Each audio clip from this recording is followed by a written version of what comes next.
Hello and welcome. My name is Karen O'Connor and you're listening to Menopause, Marriage and Motherhood.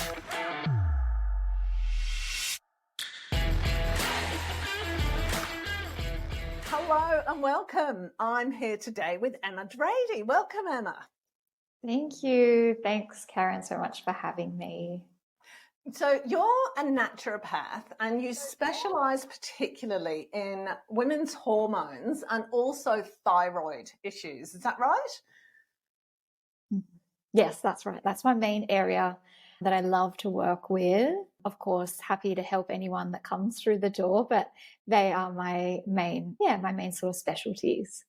So, okay, first of all, give me a little bit of background about yourself and why you chose to specialise in those areas. I think like many naturopaths, I guess we go down the route of studying solutions for our own problems. So for me personally, hormones and the menstrual cycle has been my biggest challenge, my biggest health challenge in life. So when I went to university or when I first started exploring natural medicine and exploring different ways of treatment and different ways of living, it was really to help myself. And then all of the beautiful knowledge that I learnt, I really just wanted to share that with other people. And then with the thyroid, that comes from a personal connection as well. My mother has a thyroid condition. It was something that she struggled with for many years. And it wasn't actually until I went to university and started learning about it that I found out exactly what was going on, and we were able to get her a proper diagnosis. So this had been 10 years in the making. And then when I started studying, we worked it all out, and she is essentially in remission now. And I don't want to say completely cured because that's not really a thing, but yeah, she's thriving and doing really well from natural therapies with the help of some modern medicine as well. So the combination of the two work really well together. And I guess that's a bit about what brought me into why I love those topics so much, because of the people that I've helped and the special sort of personal connection that I have with both of those areas. I was reading your website before, and I know a number of women, particularly around perimenopause age, who've suddenly discovered that they've got thyroid issues, undiagnosed thyroid. I don't know whether they've had them for a while or whether perimenopause is one of the things that instigates the thyroid issues. I don't know. But it's interesting how it tends to slip in with menopause and be missed because of all the other stuff that's going on with the hormones. You just might attribute whatever's going on to, oh my goodness, my stomach's not right anymore. I can't sleep properly. I'm not doing this. I'm tired all the time. How do those two things tie in? Was your mum at perimenopause age when she discovered she had thyroid issues?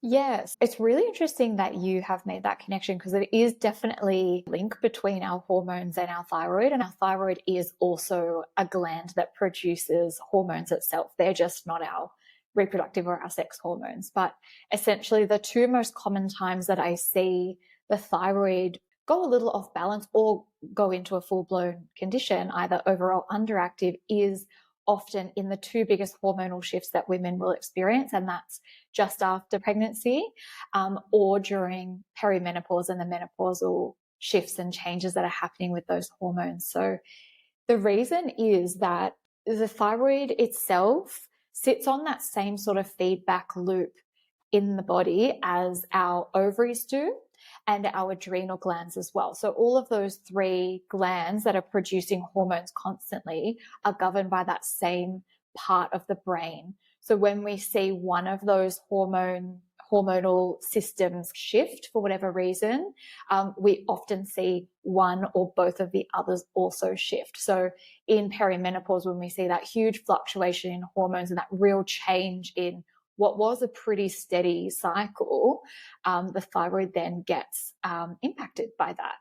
And I think also why it's, I guess, misdiagnosed or undiagnosed is because the symptoms are really vague and they're really easily dismissed Unfortunately for women, we're just told, oh, that's just busy mum. That's just what it feels like to have a bunch of kids and a partner and a job and running a household and all the things that women do all at once.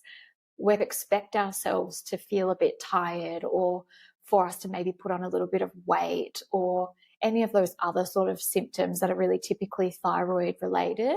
So it really gets missed because we just put it off to aging, or we put it off to, just being busy. I think that perimenopausal stage is when we really start to realize, hang on a second, something is definitely wrong with me. And perhaps maybe the kids have left home, or they're getting a bit older and you can concentrate a little bit more on yourself. So that's another thing that I see pop up so much in women of that sort of age bracket too. Yeah, it's interesting, isn't it? Because we do keep saying, oh, I'm just a bit tired, I haven't slept well. We would rather make an excuse than, or I don't know whether it's we rather make an excuse. We make excuses rather than do anything about it because we've already got enough on our plate. The last thing we need is to have something that we actually need to deal with as well. Yeah, absolutely. So tell me the difference between an underactive thyroid and an overactive thyroid, and why does some women because there's a huge proportion of women get thyroid problems. I was just reading on your website, something like 1 in 30, isn't it? Why do some women get underactive and some women get overactive? And do we know what the causes are other than the hormones just doing what hormones do at perimenopause time? Why you get over or why you get under, I don't think we know why one person will flip one way or the other. Underactive is way more common. And oftentimes when you do have overactive, you can flip over into underactive. With overactive, it is a little bit more, I guess it's a little bit more urgent and there's a little bit more seriousness to it, in the sense that I guess everything really speeds up in the body, including things like heart rate and blood pressure and all of that kind of thing too. So it often escalates much quicker than an underactive thyroid. And most people that are treated for overactive will then flip over into underactive, unfortunately. But in terms of why you go one way or the other, I don't think they actually know. But some of the causes, the most common cause in this country, and I suspect in many other Western developed countries, is autoimmune influences. So that would be Hashimoto's for the underactive patients and Graves' disease for the overactive patients. So that's the number one cause in Australia. But then there's all these other things that seem to influence the thyroid. And I think it's one of those things that we're just really starting to understand a little bit more about the causes of things in general, not just even thyroid, but really the environmental factors that influence on our health. So things like heavy metal exposure and chemical exposure. So some professions or even locations where you live, where there's lots of heavy metals or chemical exposure, that can sometimes influence on the thyroid, as we saw back in Chernobyl. With all of that radioactive substance, there was a higher percentage of thyroid conditions in that area and around the area than anywhere else in history. So we can see that things like that kind of pollution can really impact on the thyroid. Even things like, which I know a lot of women have, like mercury fillings and that kind of heavy metal exposure as well.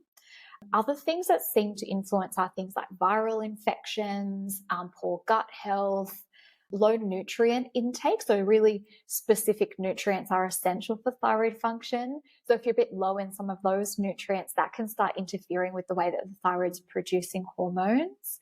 So really there's lots of things that are somewhat in our control. So when we find out we have a thyroid problem, there's plenty of options that we can explore, dietary and lifestyle, that can really improve the thyroid function from then on. So in terms of, you said autoimmune problems were one of the biggest causes or one of the biggest factors in thyroid problems. Okay, let's go back another step. How do we start with the autoimmune disorders? Where do they come from? What causes them? That's honestly the million dollar question. I feel like autoimmune conditions are really exploding at the moment, and they're so common, particularly I would say over the last few decades, more so than they were earlier on. And I think that is predominantly environmental as well. We do know that certain viral infections can influence autoimmune conditions, and we do know things like leaky gut and gut disturbances can influence autoimmune conditions as well. But the reason why someone will get one autoimmune condition and not the next, that's another thing that we don't know why. But one thing we do know is if you have an autoimmune condition, unfortunately, your risk of having another one increases, and the risk of that falling within the family also increases. So it doesn't mean you'll have one, but if your mum or your dad or your grandma or someone in the family line has an autoimmune condition, we're at a greater risk of that. And so we just need to take a few more precautions in our diet and our lifestyle and the way that we live to try and avoid that. But why? I don't think anyone knows yet. I think that's still what we're trying to work out. But my hunch is something to do with the fact that I guess as a nation, or not a nation, just in general, we've exposed ourselves to things like more plastics and more chemicals, and our food's not as organic as it maybe once was, and our farming practices, and even the quality of water that some of us are exposed to. So all of those things that come with sort of modern development have really influenced our health.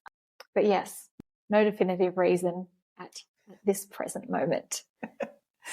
So that leads me nicely onto the other thing that you said, which was if we're lacking in certain nutrients, that can have an impact on your thyroid function. What are those? Because this all ties in with the whole environmental thing, doesn't it? And particularly in Australia, I have to say, because we have rubbish soil naturally, because the land is so old.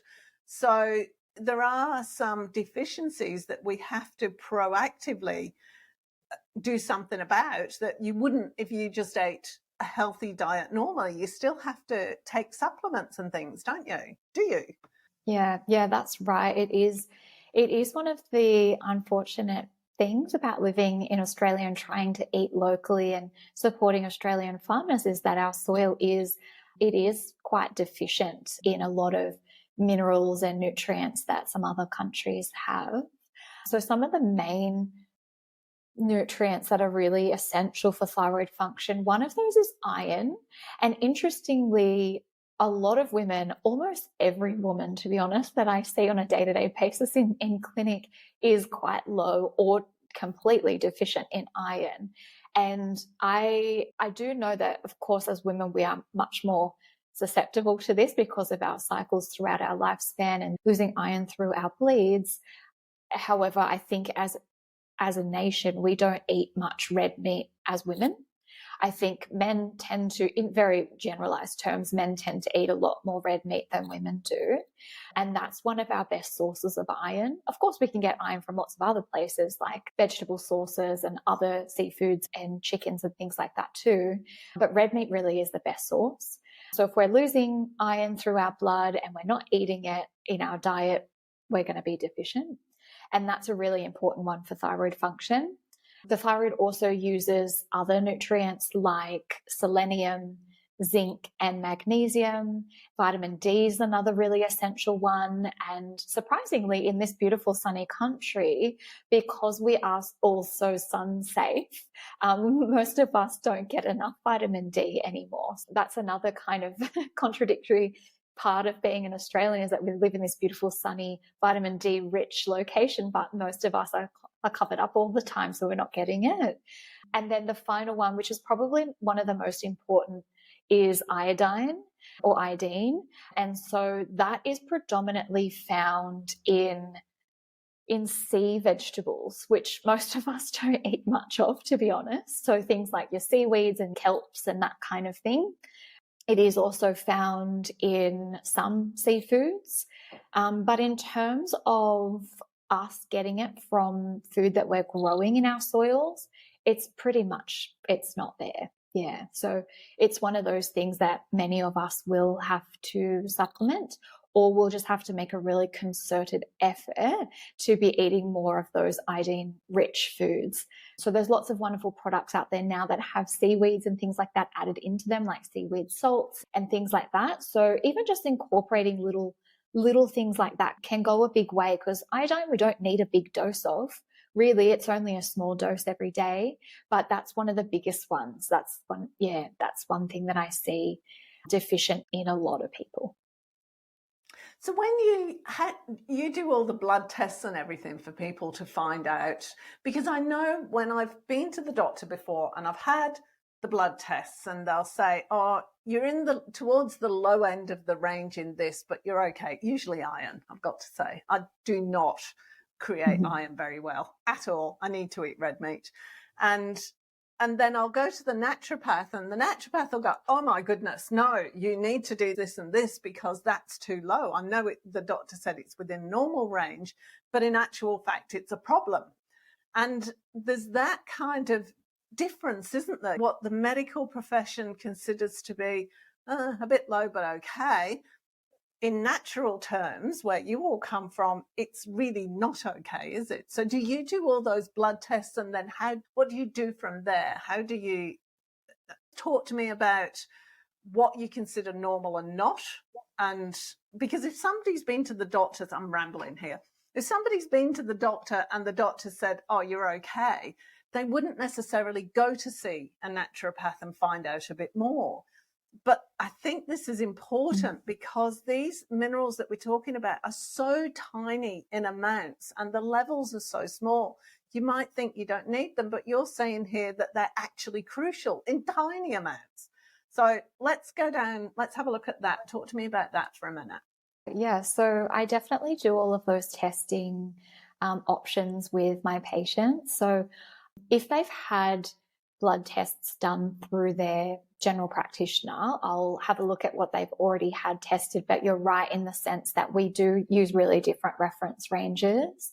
And the reference ranges that are given through the GP, through the hospital, through just a standard sort of medical route they're created off the average population. So what I find really challenging about this is that the average population, unfortunately, isn't the picture of health. So we're comparing our own health to average Joe down the street. And do we want to do that? Naturopaths use optimal ranges. So we have a particular range that we think is optimal for good health, which is often a lot more narrow than the ranges that you'll get through those kind of standard blood tests. Interestingly, with that kind of average population result as well, what I've seen in just the last few years is that those ranges are actually expanding and they're getting more broad and they're getting wider, which is quite interesting to see over just a short few years. I've seen the iron reference range really expand. The lower limit for ferritin, which is our storage form of iron, used to be 30, and I'm seeing it more and more pop up on blood tests now as 15. So what that's telling me is that the average population is much lower in ferritin, and so therefore they've adjusted those reference ranges. So I don't want people to be at 15. I don't want people to be at 20. I don't even want people to be at 30. I want people to be much further into the middle section. And so that's where I'll be looking for the results to be. So that would be your own experience when you're saying that when you've been to the naturopath, they pick up on things that the GP may have just brushed under the rug and said was okay, because from their perspective it's falling within the range. There's nothing they need to do about it. It's not a disease yet, but from where I sit, I don't want to wait until it's developed into something. I don't want it to be a disease. I want to catch it before it even gets to that place. And so that would be the ideal scenario. But of course, most people come to a naturopath when they're at their wit's end and they have tried everything else and they don't know what else to do. And they're at their last resort. And that's where they come to us. And there's usually at that point, things are quite outside the optimal range, if not outside the full medical reference ranges. And the thyroid is one thing that I do see specifically being really underdiagnosed or really missed, particularly if it hasn't developed into a full diagnosed thyroid condition just yet. It might be suboptimal functioning.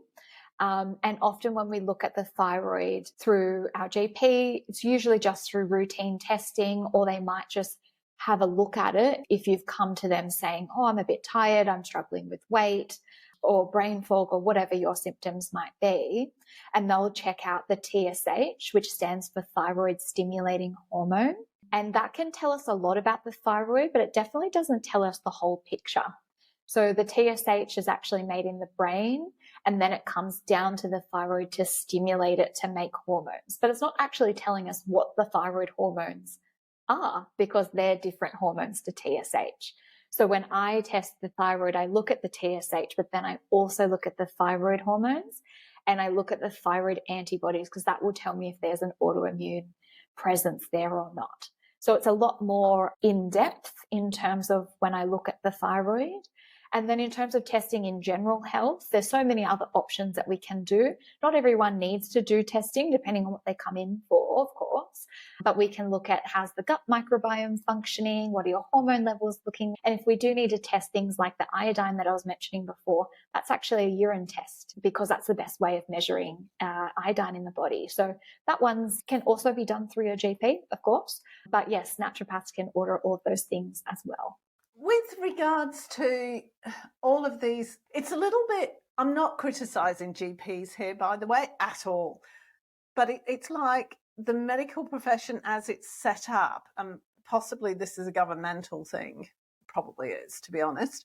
It's about fixing a problem. It's not about preventing a problem, is it? Really, if we're tired or we're stressed or we're not sleeping, yes, if you're over 42, probably it's highly likely to be perimenopause, but it could also be other things that are hiding in there. And that's the issue, isn't it? And is the only way really of finding out exactly what's going on by getting this massive barrage of tests and testing for everything, and then seeing whether you can put 2 and 2 together and come up with more sleep and less anxiety and all the rest of it. Is that the way to do it? Yeah, it is really challenging, isn't it? I really empathize with the medical profession, because they're just so overrun, and there's not much they can do in a 10-minute consultation for preventative care either. They've just got to get you in and out, because they've got a million other people in the waiting room waiting for their attention. And I think they do brilliantly for prescribing, and they do brilliantly for emergencies and physical ailments like cuts and broken bones and all that kind of thing. You definitely don't want to go to a naturopath if you've got you've cut yourself or you've broken a collarbone or something like that. You just go to the doctor for that. But in terms of naturopaths, where we really excel is in these kind of vague, not feeling quite right, maybe something a little bit more chronic or long term that doesn't really have a cure, or it doesn't really have a quick fix. Because those things are usually environmental, which means our diet and lifestyle can make a huge difference in improving our health. And so when I think about how do you work out what's actually going on, it can be a bit of a maze, and it can be a bit tricky, and everyone tends to go on good old Dr. Google, and that just leads you down a million different rabbit holes. But I think if you can, and if you can afford, and it's within your means to see a naturopath and to just have a chat with someone that will look at your health from a lot more of a broad lens, you're more likely to get a better understanding of what is actually going on. Because when you come in for a session with us, we're not just focusing on that one thing, which might be weight loss. We'll talk about that for a little bit, but then we'll talk about how's your gut health? How's your digestion? How are you sleeping? Are you stressed? What's your menstrual cycle like? Are you still menstruating?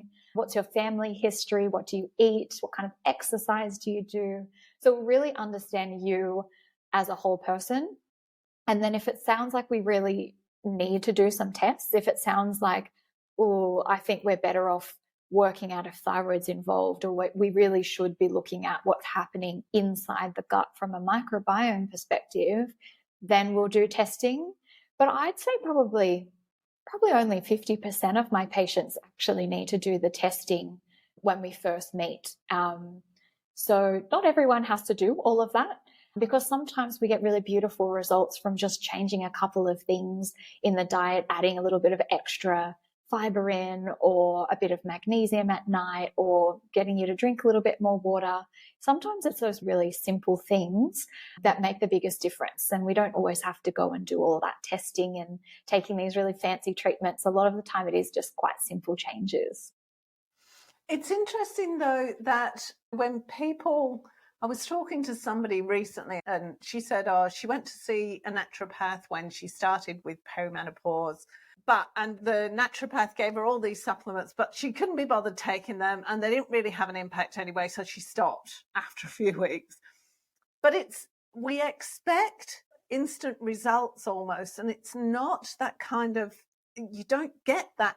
You might if you suddenly start taking iron tablets, but for the most part, you don't feel so much better straight away. It's like, it's a time thing, isn't it, for your body to, and I suppose think about it this way, is your body's gotten to this stage slowly over a number of years. You're like that frog in a pot of water that's got a fire underneath it. You don't realize until it gets so hot that you're burning, and you've got to work your way back again, I suppose, haven't you? It's a long-term thing, isn't it? It's not a quick fix.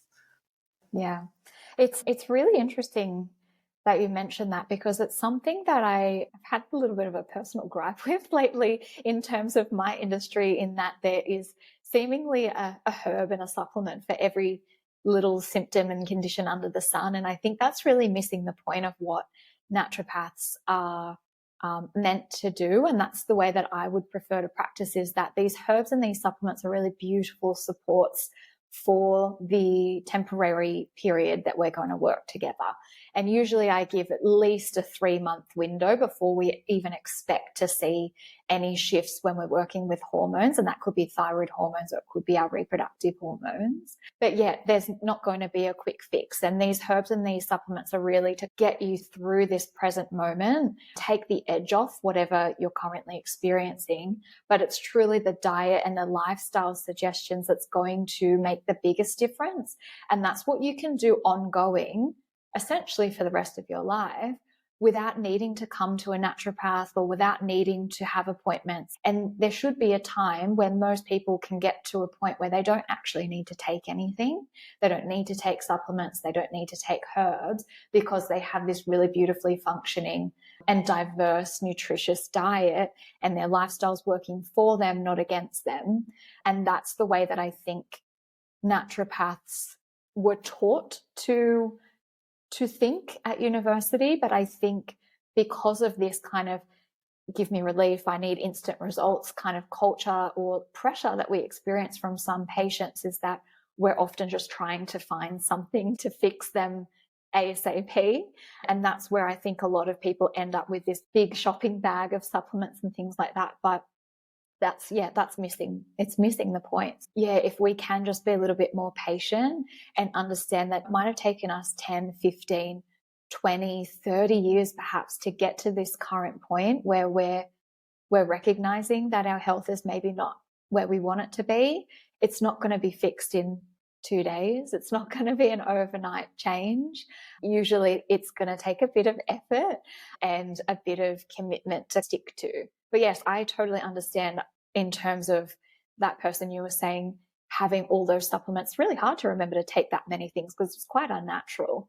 Yeah, it's a tough one. I forget my supplements all the time too. So I totally empathize. But yes, the diet and the lifestyle and the mindset, that's another big one. The mindset and the mental health, which is something I often allude to in naturopathy.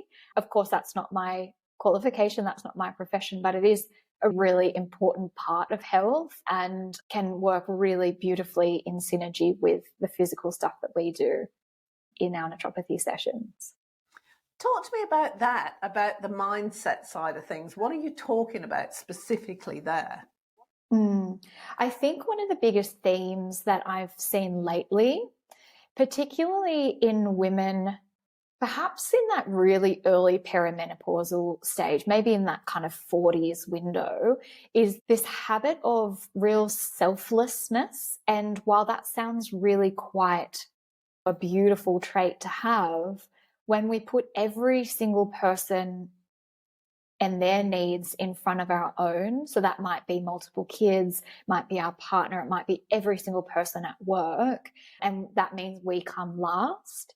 That's the kind of mindset stuff that I want to try and help shift in our sessions, because it's like that dorky old saying to do with in the plane, you've got to put your own mask on first before you help your kids. Because if you're not going well and you're not functioning well and you're not healthy, it's really hard to then provide the love and the support and the care and the energy and the stamina that you want to provide to everyone else in your life. So that's a really big theme that I see a lot with women. They're constantly running their kids from school sports to this, to that, to this activity, working long hours, cooking everything for everyone in the family, doing all the washing, doing just a million things that their needs have come last for so long, they almost don't even know what they like anymore, or what their hobbies are, or what they would do with an extra hour a week. So that's a big part of what I mean in terms of that sort of mental shift. But other things too is like body image, accepting where we are in our life, and all of those challenging but beautiful things that we go through as women throughout our life. It's interesting because another lady I was talking to just recently, and I was so glad I actually had the opportunity to sit down and talk to her, because she's going through perimenopause and she quit her job because she felt like she was losing her mind. She couldn't remember things that she could normally remember. So she quit her job because she didn't feel like she was competent anymore. And I managed to have a conversation with her, or I did have a conversation with her about, look, it's just, there's nothing wrong with you. It's one of the menopause things. It's just your brain waiting to readjust to the different hormones. That's all it is.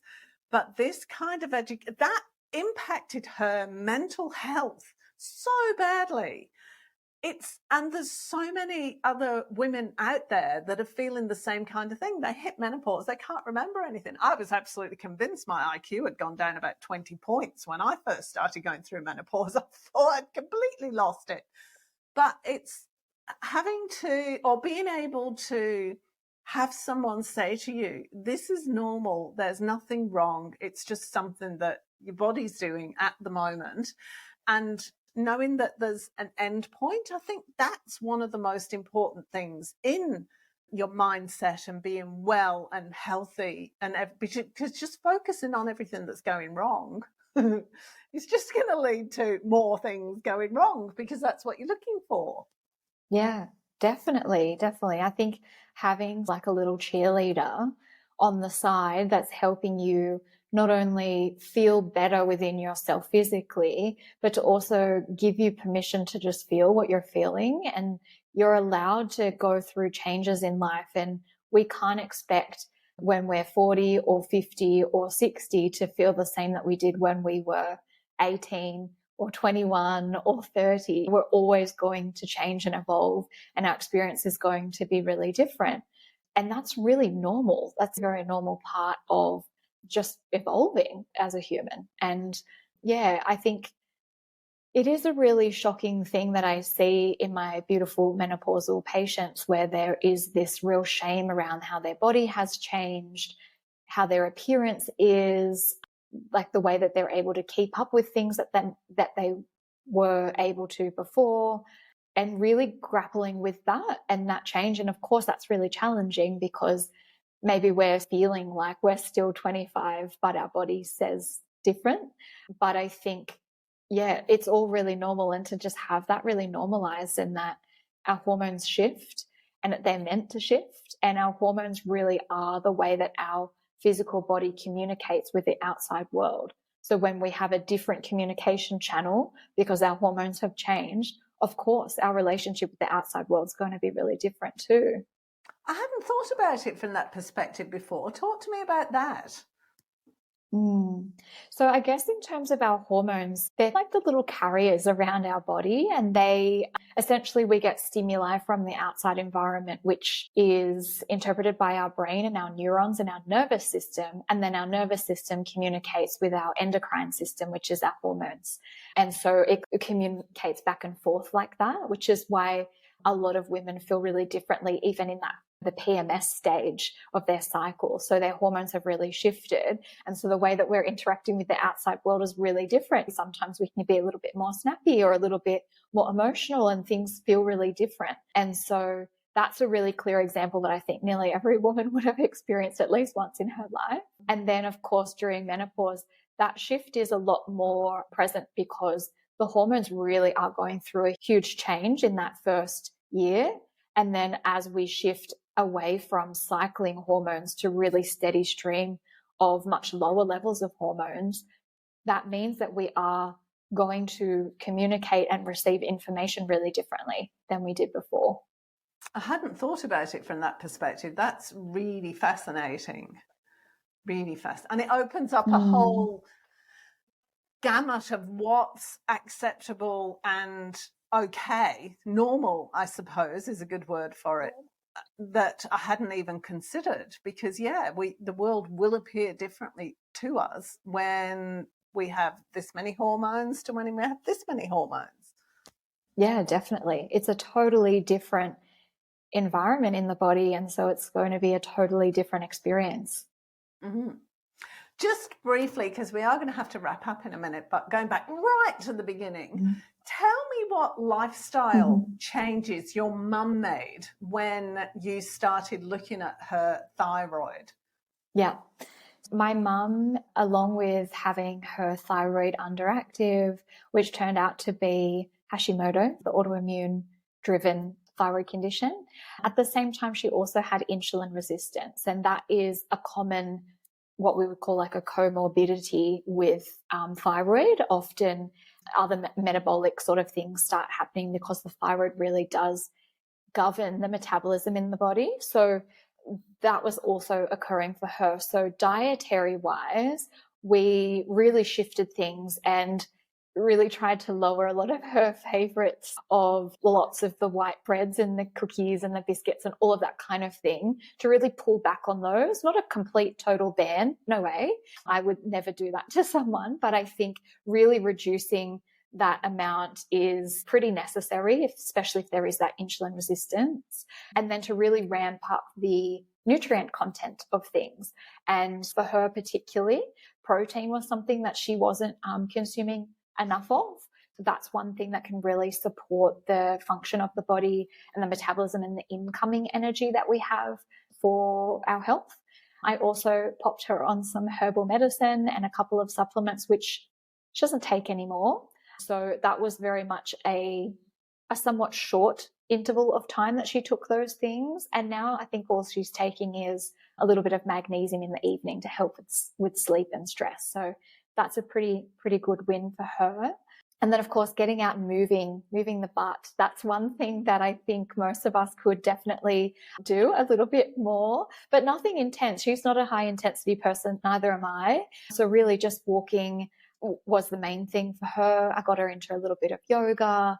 So really, honestly, it's just the simple things like that prioritizing sleep, trying to reduce stress, and then, doing some really beautiful dietary tweaks. And when it comes to diet, I know there's a lot of naturopaths and nutritionists out there that just love a specific diet and love a meal plan and love counting things and measuring things. And that is brilliant for those people, but not for me.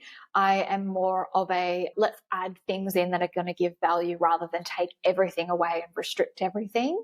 So that's the way that I approach diet for most people, is rather than you having to cut all things out, let's just bulk things up with more greens, or add more fruit in, or add more of your lentils and your legumes in instead of having as many grains as before, or things like that. But then one really important thing that I have to mention with that is that when it comes to thyroid, there is one player that really is good to either cut out or really reduce, and that is gluten-containing foods, which I know a lot of people will not like to hear. And the reason is that it is a very inflammatory food, especially when there's autoimmune present. So if it's just a standard run-of-the-mill thyroid condition, it's okay to have a bit of gluten. But if you have either Hashimoto's or Graves', I would highly recommend cutting out or just really drastically reducing your gluten, or having gluten-free days throughout the week. So if you want to eat a little bit of gluten, make sure that you've got a couple of days of the week where you're having none of it. And that's just going to lower your inflammation, and that's going to really support the thyroid. Wow. Thank you so much. Can you just tell people how they can get in touch with you? Everything will be up on the website, but if you can share it, that'd be great. Yeah, my pleasure. So my website is just www.emmadrady.com. I have a couple of resources on there. I'm going to continue uploading some downloadable PDF resources for people. So that's a good place to have a look at my work. And I also send out a monthly newsletter. I'm definitely not spamming people. So if you want to sign up to that, you won't be getting a million emails. It will just be the one a month. And then, of course, I have Instagram and Facebook as well. Just my name, Emma Drady. And in September, I actually have my first book coming out, which is called Women and Nature. And that book is really a collection of stories about women from around the world who have a really beautiful relationship with the natural world. Amongst those beautiful stories, lots of photographs, and also some health tips and health advice in relation to that kind of topic of how to connect more with the natural world. That will be on the shelves in September. Keep an eye out for that one too. Do. Thank you so much. It's been lovely talking to you. Thank you. It's been really nice. It's been really good opportunity to share some of this knowledge that I've learnt over the last 5-10 years, that I think women, particularly in the perimenopause and menopausal ages, it would be lovely if we all knew. If it was something that we could just have delivered to our letterboxes once we hit a certain age. But I think, thanks so much for having me on and allowing me to share this. You are welcome. Thank you so much, Emma. If you enjoyed this episode, be sure to subscribe and don't forget to rate and review this podcast and share it with your friends. Thanks so much for listening, and I hope you're leaving with some thought-provoking information that can make a difference in your life. See you next time.